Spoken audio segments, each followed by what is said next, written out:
2026년 4월 15일 아침, 27살의 카롤리나 플로레스 고메스는 멕시코시티 폴란코에 있는 자신의 아파트 안에 있었어요. 폴란코는 멕시코시티에서도 가장 부유한 지역 중 하나입니다. 그날 아파트 안에는 갓 태어난 아기를 위해 설치해둔 베이비 모니터가 켜져 있었어요. 그 순간 베이비 모니터는 아무도 눈치채지 못한 채 모든 걸 담고 있었습니다. 영상과 음성 모두 다 기록되었죠. 처음에는 정말 평범한 장면처럼 보였어요. 카롤리나는 막 방문하러 온 시어머니 에리카와 가볍게 이야기를 나누고 있었죠. 남편과 아기는 다른 방에 있었고요. 영상 속 카롤리나는 아파트 안을 돌아다니며 자연스럽게 대화를 이어가고 있었습니다. 누가 봐도 그저 평범한 아침이었어요. 가족끼리 나누는 일상적인 대화처럼 보였죠. 하지만 카롤리나는 그때 미처 알지 못했습니다. 잠시 뒤 자신의 그 집 안에서 바로 그 아파트 안에 있던 누군가에게 배신당하게 될 거라는 걸요. 그리고 그 모든 순간이 카메라에 그대로 기록될 거라는 사실도요. 오늘 그녀의 미제노트 파일에서는 27살 카롤리나 폴로레스 고메스의 현재 진행 중인 살인수사 사건을 다뤄보려고 합니다. 친구들과 가족들은 그녀를 캐롤이라고 불렀습니다. 카롤리나는 멕시코 엔세나다에서 자랐고 얼마 전 아들을 품에 안은 새 엄마였어요. 그리고 2026년 4월 15일 그녀는 자신의 집 안에서 살해됩니다. 얼마 전까지만 해도 그녀는 갓 태어난 아들을 품에 안고 엄마로서의 삶을 막 시작한 참이었어요. 그녀는 이제 막 태어난 아들과 함께할 하루하루를 꿈꾸고 있었고요.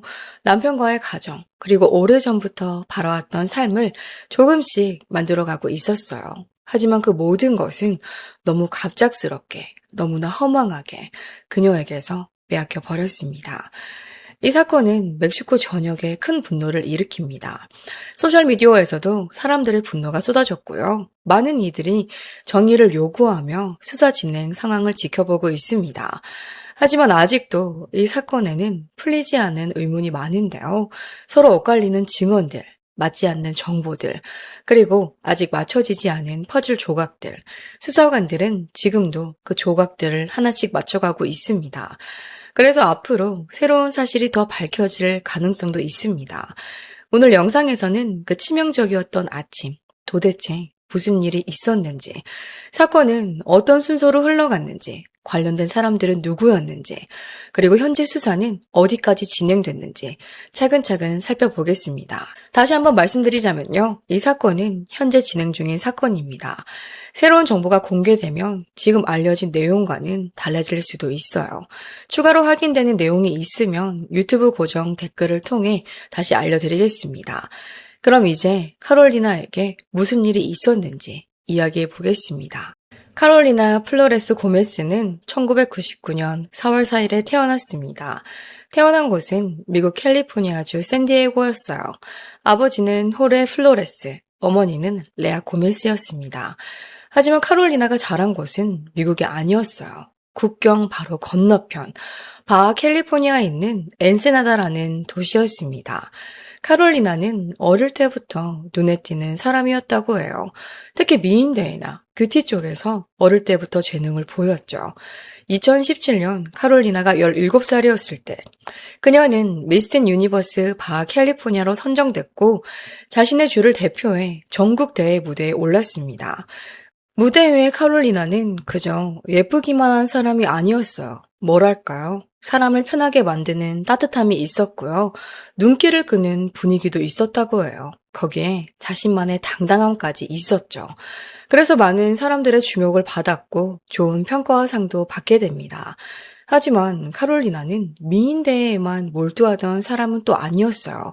공부도 놓지 않았습니다. 오히려 학업에도 꽤 성실했던 사람이라고 해요. 그 무렵 카롤리나는 엔세나다 캠퍼스에 있는 두랑고 대학교에 입학합니다. 전공은 범죄학이었습니다. 그곳에서 범죄학 학위를 준비하기 시작했죠. 학업을 마친 뒤에는 소셜미디어 활동도 시작해요. 그리고 시간이 지나면서 팔로워 수도 빠르게 늘어가기 시작합니다. 카롤리나의 계정에는요, 주로 패션과 라이프 스타일, 그리고 가족을 향한 애정을 담은 영상들이 올라가 있었어요. 특히 카롤리나는 어머니 레아와 정말 가까운 사이였다고 하는데요. 레아는 딸을 두고 마음이 따뜻하고 정말 좋은 사람이었다고 말했습니다. 아픈 아이들을 돕고요. 유기견 구조 단체도 지원하던 사람이었다고요. 레아는 또 이렇게 말했어요. 모두가 카롤리나를 좋아했다고요. 친구들과 가족들은 카롤리나를 애정어린 별명으로 불렀습니다. 키토, 그리고 미코라고요. 레아가 딸에 대해 이야기하는 모습을 보면요. 한 가지가 분명히 느껴져요. 두 사람은 그냥 엄마와 딸 사이가 아니었어요. 서로에게 가장 친한 친구 같은 존재처럼 보였어요. 언제나 서로의 이야기를 들어줬고 무슨 일이 있든 함께 나누는 그런 사이였죠. 정말 떨어질 수 없는 가까운 모녀 사이처럼 보였어요. 시간이 지나고 카롤리나는 엔스나다에서 알레한드로 산체스 에라라는 남성을 만나게 돼요. 그리고 두 사람은 깊이 사랑에 빠집니다. 결혼 후 카롤리나와 알레한드로는 알레한드로의 어머니인 에리카 마리아 가달루페 에라와 함께 살기 시작합니다. 그리고 바로 그 시기 카롤리나는 자신이 임신했다는 사실을 알게 돼요. 카롤리나와 남편은 그 소식에 정말 기뻐했어요. 임신 기간도 건강하게 보냈고 이후 카롤리나는 아름다운 아들을 출산합니다. 그렇게 한 집에는 카롤리나와 남편 알레한드로, 갓 태어난 아들, 알레한드로의 어머니 에리카, 그리고 골든 리트리버까지 함께 살게 됩니다. 겉으로 보기에는 편안해 보였어요. 하지만 카롤리나의 어머니 레아는 조금 다른 이야기를 전합니다. 특히 임신 초기부터 카롤리나와 시어머니 사이에 갈등이 있었다고 해요. 그리고 시간이 지날수록 그 갈등은 점점 커졌다고 합니다. 처음에는 작은 충돌처럼 보였던 일들이 하나둘 쌓이기 시작했고 결국 카롤리나와 남편은 그 집을 떠나기로 결정해요. 2025년 12월 두 사람은 짐을 챙겨 멕시코시티로 이사합니다. 새로운 도시에서 새롭게 시작해 보기로 한 겁니다. 그들이 이사한 곳은요, 플랑코의 아름다운 아파트였어요. 그곳은 멕시코시티에서도 가장 부유한 지역 중 하나였다고 해요. 앞서 말했듯이 카롤리나는 어머니와 정말 가까웠습니다. 두 사람은 사실상 가장 친한 친구 같은 사이였어요. 하지만 어머니 레아는 여전히 엔스나다에 있었고 카롤리나는 멕시코시티에 있었습니다. 거리가 생긴 거예요. 그래도 두 사람은 매일 연락을 주고받습니다. 카롤리나는 아들이 외할머니와도 가까워지길 바랐어요. 아들이 외할머니의 목소리를 잊지 않게 하고 싶었던 거죠. 그래서 매일 영상통화를 했다고 해요. 하루에 2번, 많을 때는 3번까지도요. 매일 이어진 영상통화 속에서 레아가 본 딸은 불행해 보이지 않았어요. 카롤리나는 아기를 돌보며 웃고 있었고 알레한드로와도 평범한 부부처럼 지내는 것처럼 보였어요. 두 사람은 아기와 장난을 치고 함께 웃으며 시간을 보냈다고 해요. 적어도 레아가 보기에는 큰 문제가 있어 보이지 않았다는 거죠. 레아는 알레한드로가 딸에게 폭력적으로 행동하는 모습을 단 한 번도 본 적이 없다고 말했습니다. 딸에게 손을 댔다는 이야기를 들은 적도 없었다고 했어요. 그래서 레아의 눈에는 딸의 결혼 생활이 겉으로는 잘 이어지고 있는 것처럼 보였습니다. 다만 한 가지 걱정되는 부분이 있었다고 하는데요. 시어머니와 관련해서 카롤리나가 예전에 겪었던 문제들은 이미 알고 있었습니다. 그래도 딸은 그 문제를 어떻게든 넘기려고 했고 새로운 도시에서 잘 살아가고 있는 것처럼 보였다고 해요. 지난 1년 동안의 카롤리나의 소셜미디어를 보면 그녀가 얼마나 그 삶을 소중히 여기고 있었는지 보입니다. 임신 테스트기에 2줄이 떴을 때의 기쁜 반응, 아들과 남편을 꼭 안고 있는 다정한 영상들, 그런 순간들이 하나씩 올라왔어요. 한 영상에서 카롤리나는 남편과 아들을 촬영하면서 이렇게 적었어요. 내가 그렇게 두려워했던 것. 하지만 작고도 강한 나의 가족. 또 아들을 위한 게시물에는 이런 글이 남겨져 있어요. 이 작은 발이 내 몸 위에 올라왔을 때 비로소 나는 사랑이 뭔지 알게 됐어. 영상 속에는 아이의 작고 작은 발이 카롤리나의 배 위에 올라가 있었습니다. 정말 사랑스러운 장면이었어요. 그런데 너무 가슴 아픈 장면이기도 했어요. 왜냐하면 이제 우리는 무슨 일이 벌어질지 알고 있잖아요. 이 작은 아이가 앞으로 엄마 없이 자라야 한다는 사실을 알고 있기 때문입니다. 또 다른 게시물에선 카롤리나는 자신의 예전 소망들을 적어 놓았어요. 그 소망은 뭐였냐면요. 여행하기, 집 사기, 경제적으로 성장하기. 그런데 이어지는 사진에는 아기 사진이 담겨 있었고 그 옆에는 새로운 문구가 적혀 있었습니다. 세상 최고의 엄마가 되기. 그리고 캡션에는 이렇게 남겼습니다. 뜻은 이렇습니다. 나는 이것을 그 어떤 것과도 바꾸지 않을 거야. 아마 카롤리나는 이런 마음이었을 겁니다. 예전에 꿈꾸던 것들도 많았겠지만요. 지금 그녀에게 가장 소중한 것, 아들을 위한 최고의 엄마가 되는 것, 그 어떤 소망도 그 마음과는 비교할 수 없다는 뜻이었겠죠. 틱톡에 올라온 다른 게시물들을 봐도요. 카롤리나는 정말 행복해 보였어요.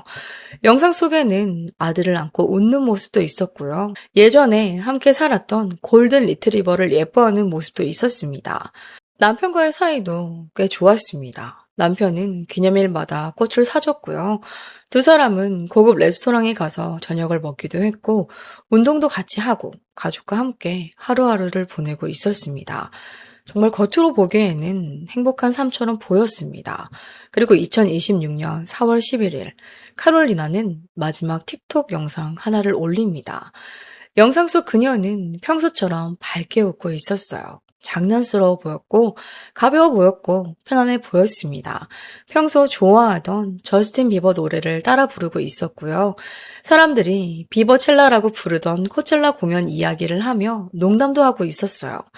사람들이 노래도 제대로 모른다고 웃으며 말하는 그런 영상이었어요. 그저 귀엽고 가볍고 평범한 영상이었습니다. 하지만 불과 4일 뒤, 2026년 4월 15일 수요일, 카롤리나는 그 틱톡 영상에서 입고 있던 바로 그 가운을 입은 채 살해당합니다. 이상한 건요. 경찰이 그녀의 죽음을 알게 된 건 그로부터 하루가 꼬박 지난 뒤였다는 거예요. 그러니까 남편 알레한드로가 카롤리나의 죽음을 신고한 건 4월 16일 목요일이었습니다. 바로 하루 뒤였죠. 그렇다면 그 하루 동안 대체 무슨 일이 있었던 걸까요? 왜 남편은 바로 신고하지 않았을까요? 그리고 카롤리나를 죽인 사람은 누구였을까요? 알레한드로가 아내의 죽음을 당국에 알린 뒤 경찰은 곧바로 그를 조사했습니다. 그는 4월 15일 수요일 아침 8개월 된 아들을 데리고 플랑크 거리로 산책을 나갔다고 말했어요. 그리고 아파트로 돌아왔을 때 63세인 그의 어머니 에리카가 이미 집안에 와 있었다고 했습니다. 에리카는 예고 없이 아들의 집에 찾아온 상태였습니다. 엔스나다에서 멕시코시티까지 직접 차를 몰고 왔고 알레한드로가 산책을 나가 있는 사이 아파트에 도착해 있었던 거예요. 심지어 에리카는 가족의 반려견 루카도 함께 데려왔습니다. 루카는 카롤리나와 알레한드로가 엔세나다에서 살 때 함께 지내던 골든 리트리버입니다. 알레한드로는 현관문을 열고 들어갔을 때 아내 카롤리나와 어머니가 이미 이야기를 나누고 있다고 말했습니다. 탐사보도 기자 카를로스 히메네스에 따르면 그때 에리카는 아들에게 잠시 자리를 비켜달라고 했다고 합니다. 카롤리나와 단둘이 이야기할 시간이 필요하다고요. 두 사람 사이에 풀어야 할 문제가 있다는 말이었죠. 그래서 알레한드로는 아들을 데리고 다른 방으로 들어갔습니다. 어머니와 아내를 거실에 단둘이 남겨둔 거죠. 그는 아마 어렵지만 필요한 대화라고 생각했을 겁니다. 어쩌면 이번 대화로 두 사람 사이의 갈등이 끝날 수도 있다고 그렇게 생각했을지도 몰라요. 어떤 문제였든 이제는 화해할 수 있지 않을까 하고요. 여기서 중요한 점이 하나 나오는데요. 알레한드로와 카롤리나는 거실에 베이비 모니터를 두고 있었어요. 그런데 이 모니터는 계속 녹화되는 방식이 아니라 움직임이 감지될 때만 작동하는 방식이었습니다. 그래서 그날 아침 벌어진 모든 장면이 다 담긴 건 아니었어요. 하지만 남아있는 영상만으로도 수사관들은 에리카와 카롤리나가 나온 대화를 일부 확인할 수 있었습니다. 그리고 그 영상은 그날 아침 무슨 일이 있었는지에 대한 알레한드로의 진술과 비교할 수 있는 자료가 됐어요. 영상 속에서는 카롤리나가 시어머니에게 인사하는 목소리가 들립니다. 어머님, 여기까지 어떻게 운전해서 오셨어요? 얼마나 걸렸어요? 등의 정말 가벼운 대화였어요. 에리카는 토요일부터 계속 운전해서 오고 있었다고 말했어요. 그런데 이때가 이미 수요일이었다는 점을 기억해야 합니다. 어머니, 장거리 이동은 괜찮으셨어요? 강아지 루카는 괜찮았고요. 응, 강아지는 괜찮았다라고 에리카는 답했어요. 뭐 조금 멀미를 하긴 했지만 중간중간 차를 세워서 강아지와 산책하면서 그러면서 천천히 운전해서 왔어. 영상 속 두 사람은 그저 평범한 대화를 나누고 있었습니다. 가볍고 일상적인 그런 대화였어요. 카롤리나의 목소리에서도 자신이 위험하다고 느끼는 기색은 전혀 느끼지 않았습니다.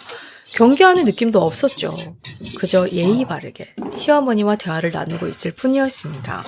그러다 카롤리나는 최근 자신들이 사는 동네에서 누군가가 살해됐다는 이야기를 꺼냅니다. 바로 그때 에리카가 물 한 병을 달라고 해요. 카롤리나는 실온에 있던 물병을 가져오려는 듯 작은 팬트를, 그러니까 수납장으로 걸어갑니다. 그런데 에리카는 그 물 말고 다른 물을 달라고 말합니다. 그래서 카롤리나는 냉장고에 있는 물을 꺼내기 위해 주방으로 향했어요. 그리고 에리카는 그녀의 바로 뒤를 따라갑니다. 그 순간이었습니다. 한 발의 총성. 카롤리나가 냉장고 문을 연 직후 비명을 지르며 바닥에 쓰러지는 소리가 들려요. 그리고 이어서 5발이 더 울립니다. 그 큰 소리. 말 그대로 들은 알레한드로는 8개월 된 아기를 안은 채 다른 방에서 나옵니다. 그는 혼란스러운 목소리로 무슨 소리냐고 물었어요. 그리고 주방 쪽으로 다가갔습니다. 그곳에서 그는 아내 카롤리나를 발견합니다. 아내는 된 채 주방 바닥에 쓰러져 있었어요. 이미 생명이 없는 상태였을지도 모릅니다. 그런데 에리카는 아무렇지도 않다는 듯 주방에서 걸어 나와요. 그리고 복도에 잠시 멈춰서요. 그 뒤에 이어진 대화는 카메라에 그대로 녹화됐는데요. 그 대화가 너무나 침착했고 너무 평범하게 들렸기 때문에 사람들은 더 큰 충격을 받았어요. 알레한드로가 걱정스러운 목소리로 묻습니다. 미쳤어? 무슨 짓을 한 거야? 그러자 에리카는 아주 건조하고 감정 없는 목소리로 말해요. 아무것도. 걔가 나를 화나게 했어. 그리고는 그냥 걸어가 버렸어요. 너무 어이가 없는 상황에서 알레한드로는 다시 어머님에게 물어요. 대체 왜 그래? 그 사람은 내 가족이야. 그러자 에리카가 아들에게 말합니다. 네 가족은 내 가족이야. 넌 내 거였어. 그런데 그 여자가 너를 나한테서 빼앗아 갔어. 알레한드로는 같은 말을 반복하며 계속 물었습니다. 대체 왜 그러는 거야? 하지만 에리카도 똑같은 말을 반복했습니다. 알레한드로는 자기 것이었고 카롤리나가 그를 자신에게서 빼앗아 갔다고요. 정말 끔찍한 장면이었어요. 그 뒤 에리카는 엔세나다에서 가져온 여행 가방을 가지러 갑니다. 그리고 택시를 불렀어요. 택시가 올 때까지 기다렸고 짐을 실은 뒤 그대로 떠났습니다. 문제는 그 다음이었어요.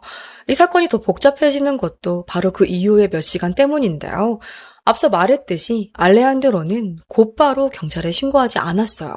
구급대에도 연락하지 않았고요. 건물 보안 요원에게도 알리지 않았어요. 리카르도와 페르난도라는 2명의 보안 요원에 따르면 그들은 그날 아무 소리도 듣지 못했다고 말했습니다. 총성도 듣지 못했다고 했어요. 또 그날이나 그 전 며칠 동안 수상한 점을 본 적도 없다고 주장합니다. 그렇게 알레한드로는 8개월 된 아들과 함께 아파트 안에 머물렀습니다. 축 늘어져 있는 아내의 시신이 바로 그 집 안에 있었는데도 말이죠. 그리고 자신의 어머니가 그 뒤로 빠져나가도록 내버려 둔 겁니다. 무려 24시간이 넘도록요. 카롤리나는 바닥에 쓰러져 있었고 그 24시간이 넘는 시간 동안 에리카는 도망칠 수 있었던 겁니다. 그리고 4월 16일이 되어서야 알레한드로는 변호사와 함께 당국을 찾아갑니다. 그는 그제야 무슨 일이 있었는지 신고했고 자신의 아내를 죽인 사람이 어머니라고 지목했습니다. 그리고 당국과 함께 있는 동안 그는 카롤리나의 어머니 레아에게 전화해서 이 비보를 전합니다. 그는 레아에게 말했어요. 딸이 죽었다고. 그리고 자신의 어머니가 그녀를 죽였다고요. 레아는 그 순간 너무 충격적이어서 자신도 모르게 비명이 터져 나왔다고 했습니다. 그녀가 평생에 들어본 소식 중에 가장 끔찍한 소식이었습니다. 믿을 수 없었어요. 그 순간 레아의 머릿속에는 수많은 질문이 떠올랐어요. 그런데 이 모든 걸 간신히 받아들이려고 애쓰던 중 알레한드로와의 통화 너머로 한 여성의 목소리가 들려온 겁니다. 절박한 마음에 레아는 그 목소리가 카롤라이나이길 바랬다고 해요. 하지만 아니었어요. 알레한드로는 자신이 지금 검찰청에서 전화하고 있고 뒤에서 들리는 여성 목소리는 그곳 사무실에 있던 여성일 뿐이라고 말했습니다. 그때 레아는 깨달았어요. 이 일이 정말 현실이라는 걸요. 딸이 정말 떠났다는 걸요. 그리고 카롤리나는 이미 전날 수요일부터 이 세상에 없었다는 사실을요. 이후에 레아는 딸이 하루 종일 아무 일도 아닌 것처럼 그곳에 방치되어 있었다는 사실을 알게 됩니다. 그 차가운 바닥 위에서요. 24시간이 넘는 시간 동안 레아는 알레한드로에게 물었어요. 그의 어머니는 총을 어디서 구했는지, 그 총은 지금 어디에 있는지, 그리고 어떻게 그 아파트 안에 계속 있을 수 있었는지, 자신의 딸이 그곳에 쓰러져 있었는데, 어떻게 아들과 함께 그 안에 있을 수 있었는지 물었습니다. 알레한드로가 그녀에게 한 대답은 이것뿐이었어요. 지금 그 질문 진심으로 하는 거예요? 마치 답이 너무 당연하다는 듯한 반응이었습니다. 알레한드로는 신고가 늦어진 이유가 두려움 때문이라고 말했어요. 경찰에 전화해서 무슨 일이 있었는지 말했다가 혹시 자신이 체포되면 아기를 빼앗길까봐 두려웠다는 겁니다. 그는 카롤리나가 생전에 자신에게 이런 약속을 하게 했다고 해요. 만약 자신에게 무슨 일이 생기면 그의 어머니도 자신의 어머니도 절대 아들을 키우게 하지 말라고요. 반드시 알레한드로가 직접 아들을 돌봐야 한다고 했다는 겁니다. 그래서 그는 경찰에 전화하는 대신 아들에게 밥을 먹이고 목욕을 시켰다고 해요. 그리고 혹시 모를 상황에 대비해서 보호자들이 아기를 어떻게 돌봐야 하는지 정확히 보여주는 영상도 찍었다고 해요. 그 후 변호사와 상담했고 변호사가 자수하라고 조언한 뒤에야 그는 결국 경찰서에 갔습니다. 또 하나 보도된 내용이 있는데요. 알레한드로가 경찰에 말했다고 알려진 내용입니다. 그는 살해 신고를 하기 전 24시간 동안 아들이 원래 모유 수유 중이었기 때문에 카롤리나의 젖을 먹이로 했다고 말한 것으로 알려졌어요. 멕시코 국립자치대학교 법학부 교수인 블랑카 이본 라사마 박사는 이 부분에 대해 이렇게 설명했어요. 만약 그가 카롤라이나 사망 후 모유를 짜내려 했다는 보도가 사실이라면 이는 시신에 대한 부적절한 행위로 볼 수 있으며 에 해당할 수 있고 살해 신고를 지연한 것과 함께 그를 살인 사건의 공동 책임 가능성이 있는 인물로 볼 수 있다는 거예요. 그녀는 이를 설명하며 멕시코시티 형법에 관련 조항까지 언급했습니다. 물론 이 부분은 아직 수사가 진행 중인 사안입니다. 당국이 공식적인 수사 방향으로 확인한 내용은 아니에요. 다만 여러 주요 언론에서 이 의혹을 비중 있게 보도했습니다.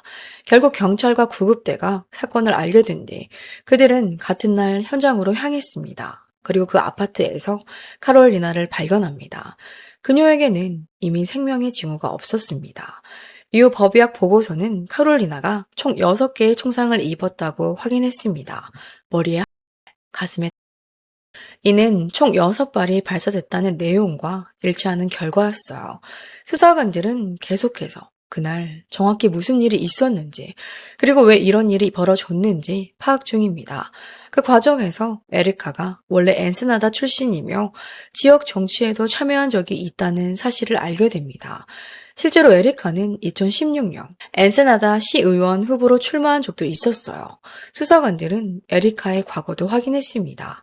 하지만 이전에 범죄를 저지른 기록은 발견되지 않았어요. 그녀가 사람을 해칠 만큼 위험한 사람이라고 의심할 만한 정황도 찾을 수 없었어요.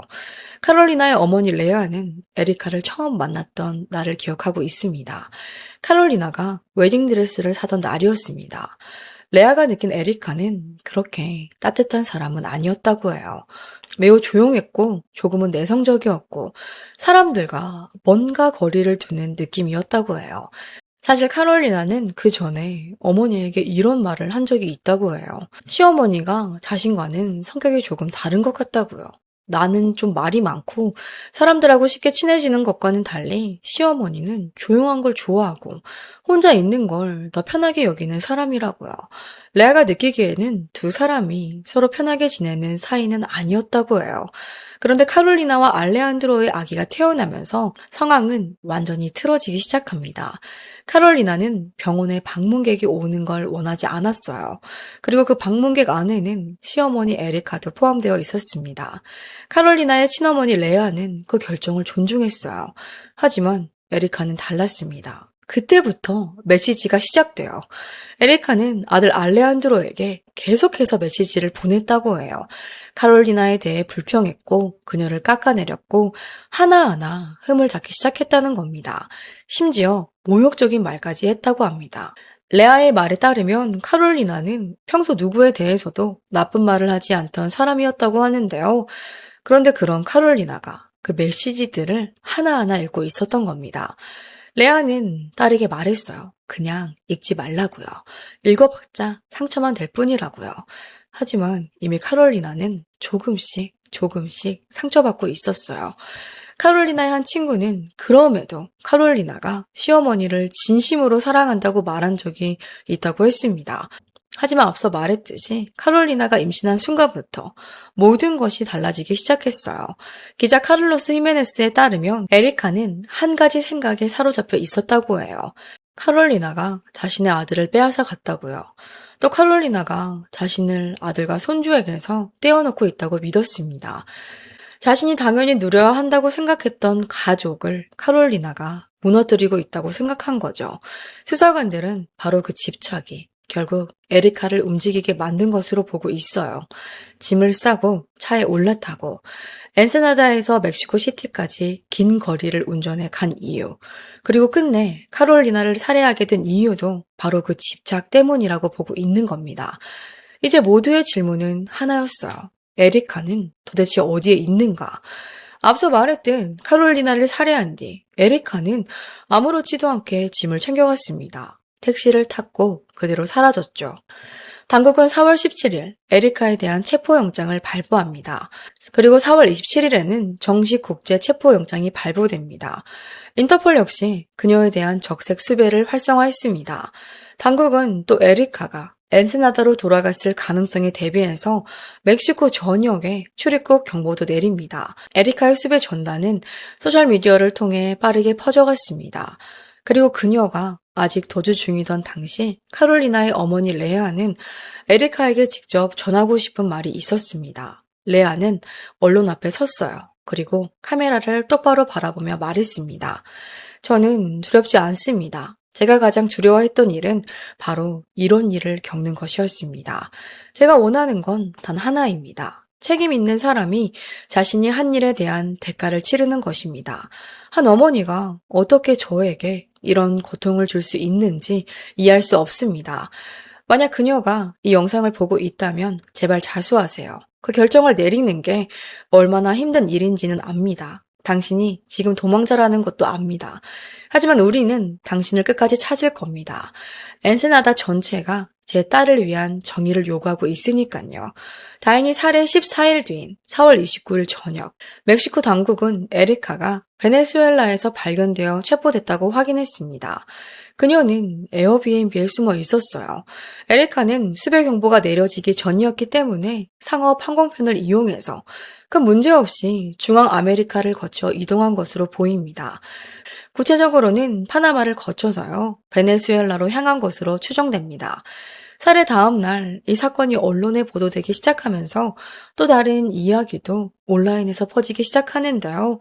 에리카가 아들 알레한드로에게 쓴 것으로 추정되는 편지들이었습니다. 에리카가 아직 도주 중이던 당시부터 그 편지 내용은 온라인에서 조금씩 퍼지기 시작했어요. 이 편지 일부가 공개되면서 에리카에 대한 더 많은 정보도 함께 알려졌는데요. 여권 사진, 검색 기록, 그 중에는 멕시코에서 바르셀로나나 베네수엘라로 이동하는 방법을 검색한 내용도 포함되어 있었다고 해요.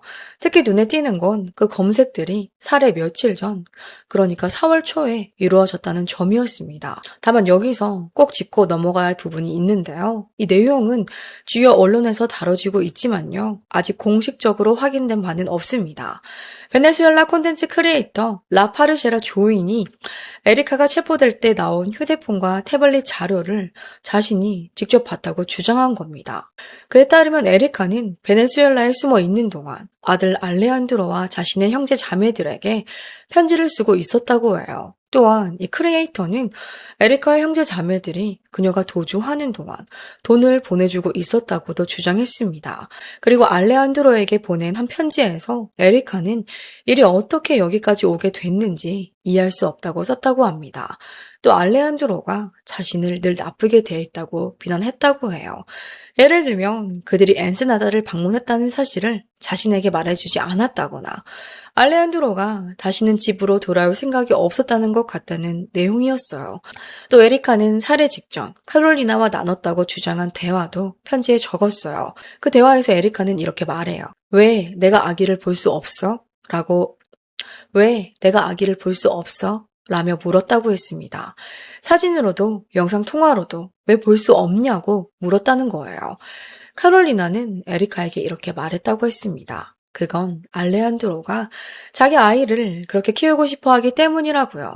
그리고 살인과 관련해서는 이렇게 썼다고 합니다. 결국 그런 일이 생겨버렸다. 이게 도대체 무슨 말이죠? 에리카는 이어서 카롤리나가 크게 다치지 않았기를 바랬고 무사하기를 바랐다고 적었습니다. 정말 이게 무슨 소리죠? 또 알레한드로에게는 이렇게 말했다고 해요. 자신은 단지 3일 동안 깜짝 방문을 하고 다시 집으로 돌아가려 했을 뿐인데 알레한드로가 자신을 집에서 쫓아낸 것을 절대 용서하지 않겠다고요. 편지 끝에서 에리카는 알레한드로가 자신을 용서하지 않을 거라는 걸 알고 있다고 적었습니다. 그리고 이렇게 말했어요. 네가 나를 미워하더라도 나는 언제나 너를 사랑할 거야. 나의 작고도 위대한 보물아. 또 다른 편지에서 에리카는 자신의 여동생에게 이렇게 말했어요. 베네수엘라에서의 상황을 설명했습니다. 나는 안전한 곳에 머물고 있고 휴대폰을 들고 거리를 돌아다니지도 않으며 괜찮다고 썼습니다. 물론 슬프고 걱정은 되지만 전반적으로는 괜찮고 필요한 것도 없다고 했어요. 다시 말씀드리지만 이 편지 내용이나 이 크리에이터가 주장한 내용들은 제가 이 영상을 촬영하는 시점까지 당국에 의해 공식 확인된 것은 아니에요. 하지만 이 사건을 둘러싼 의혹 중 하나로 언급할 필요는 있다고 생각했습니다. 현재 확실히 알려진 건 에리카가 베네수엘라 당국에 구금되어 있다는 겁니다. 인도 절차는 진행 중이고 카롤리나 살해 사건에 대한 수사도 여전히 계속되고 있습니다. 하지만 살해에 사용된 9mm 총기는 아직 발견되지 않았어요. 법적 절차는 계속해서 이어지고 있고 카롤리나의 가족은 그 과정을 아주 주의 깊게 지켜보고 있습니다. 지금도 많은 사람들이 이 사건을 지켜보고 있습니다. 그리고 알레한드로가 설명한 부분, 이것이 전부 사실인지에 대해서도 많은 의혹과 추측이 나오고 있어요. 이 질문은 대중뿐만 아니라 수사관들도 계속 붙잡고 있는 부분인데요. 멕시코시티 검찰청은 알레한드로의 진술에서 모순점들을 확인했다고 밝혔습니다. 그뿐만이 아니었어요. 카롤리나가 살해된 뒤 그가 보낸 몇 시간 동안의 행동 전체에도 법적인 의문이 남아 있습니다. 또 앞서 언급했던 2명의 보안 요원에 대해서도 의문이 제기됐어요.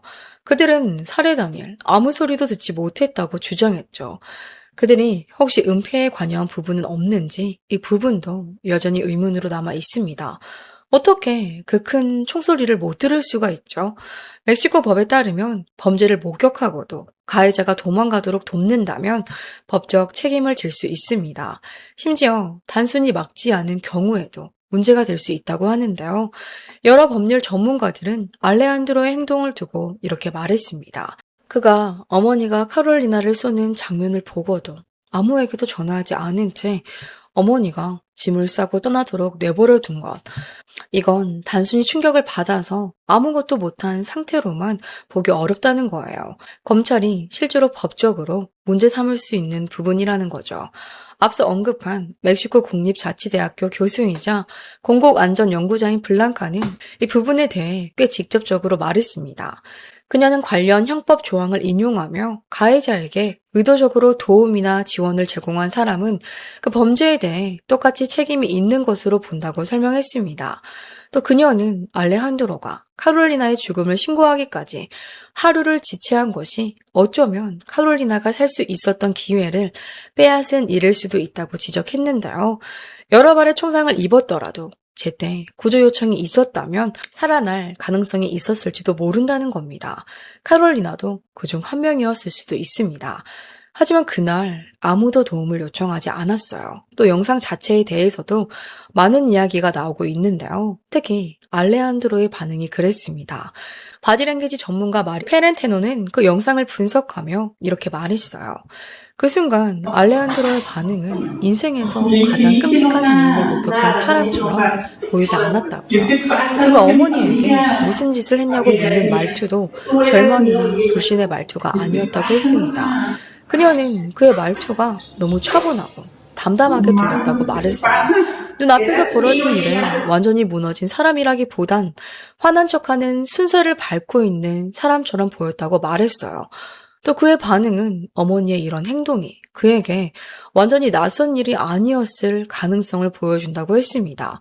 어쩌면 그는 어머니의 이런 행동 방식에 오랫동안 익숙해져 있었고 그 순간에도 진심으로 놀라지 않았을 수도 있다는 겁니다. 영상 속 알레한드로는 무너지지도 않았고요. 울지도 않았어요.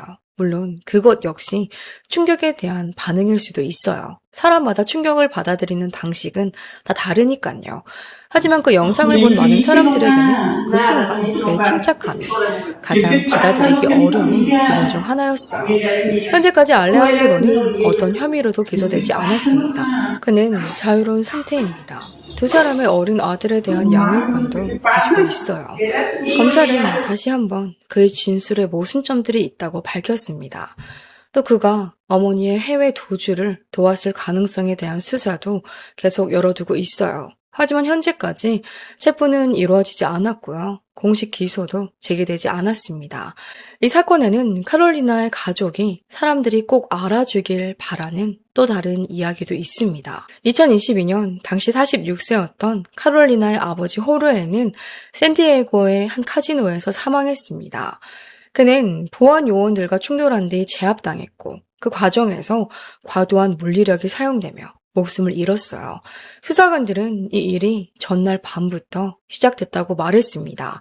호르에가 카지노에서 어떤 다툼을 벌였고 보안 요원을 폭행한 혐의를 받았다는 거예요. 당국에 따르면 그 시점에 호르에는 카지노 출입 금지 통보를 받았습니다. 다시 돌아올 경우 무단 침입으로 체포될 수 있다는 경고도 받았다고 해요.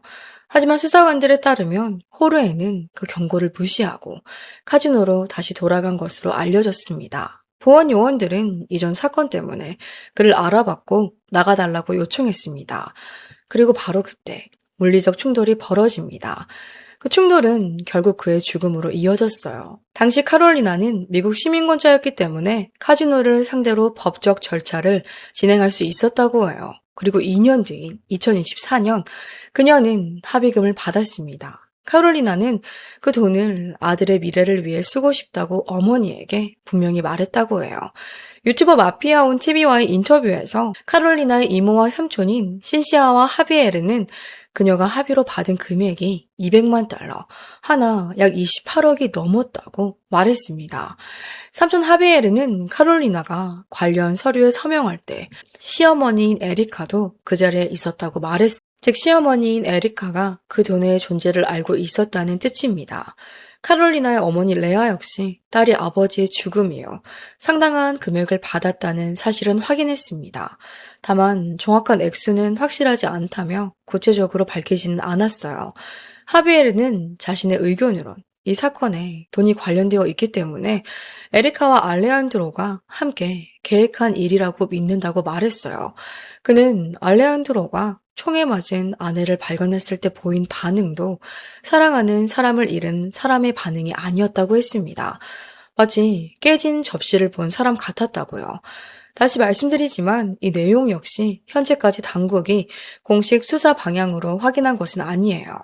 하지만 여러 곳에서 널리 보도되고 있고요. 사람들이 계속 의문을 제기하고 있는 부분이기 때문에 이 영상에서도 다뤄야 한다고 생각했습니다. 말했듯이 알레한드로는 공식적으로도 어떤 혐의도 받지 않고 있습니다. 하지만 그를 둘러싼 의문은 아직 사라지지 않았어요.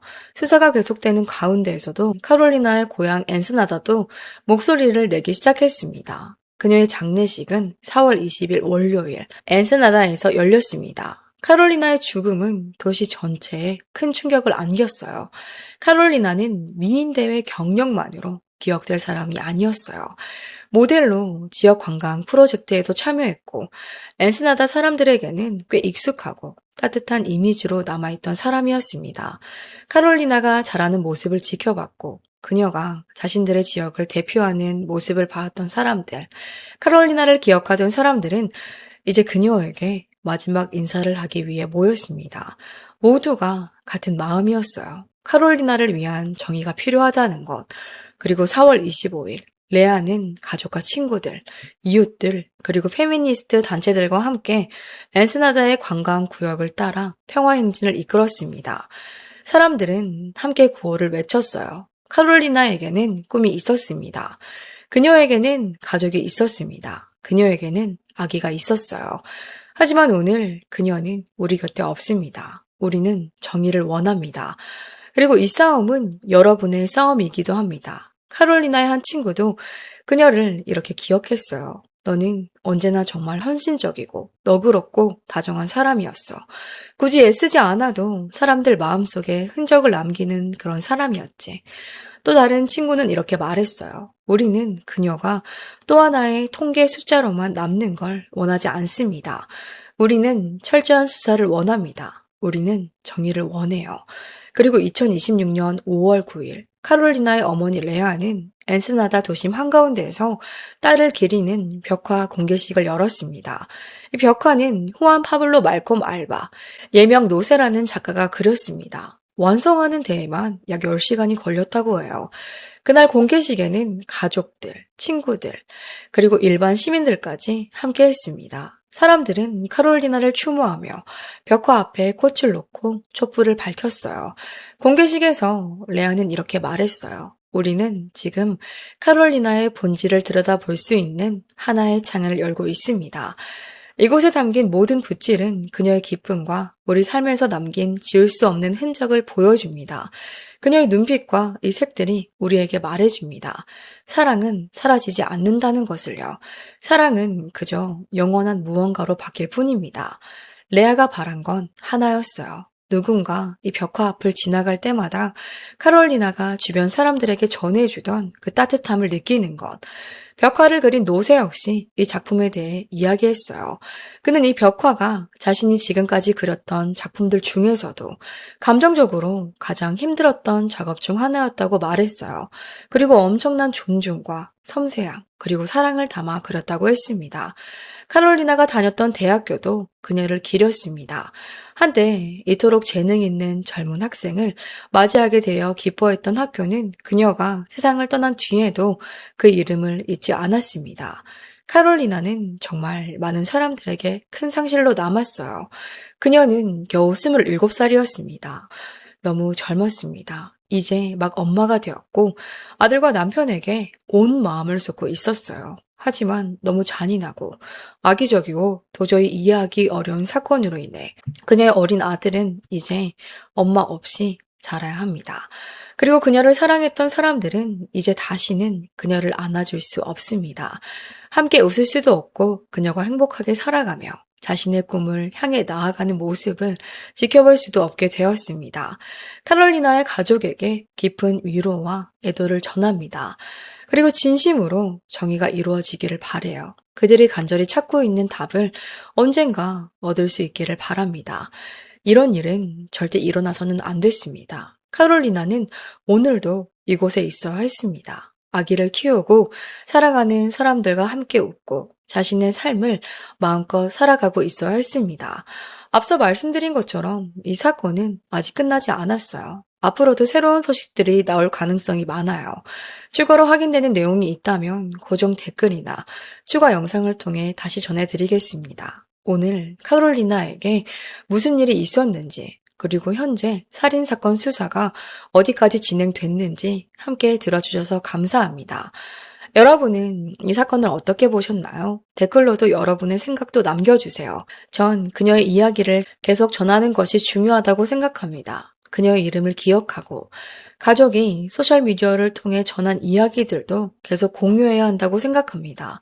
그녀의 이야기가 더 많이 알려질수록 사법 시스템과 수사기관에도 더 큰 관심과 압박이 가해질 수 있기 때문입니다. 물론 수사는 진행되고 있어요. 이 사건이 완전히 묻힌 것은 아니라고 생각합니다. 하지만 앞으로도 무슨 일이 생길지는 아무도 알 수 없어요. 그래서 우리는 계속해서 카롤리나의 이름을 이야기할 필요가 있습니다.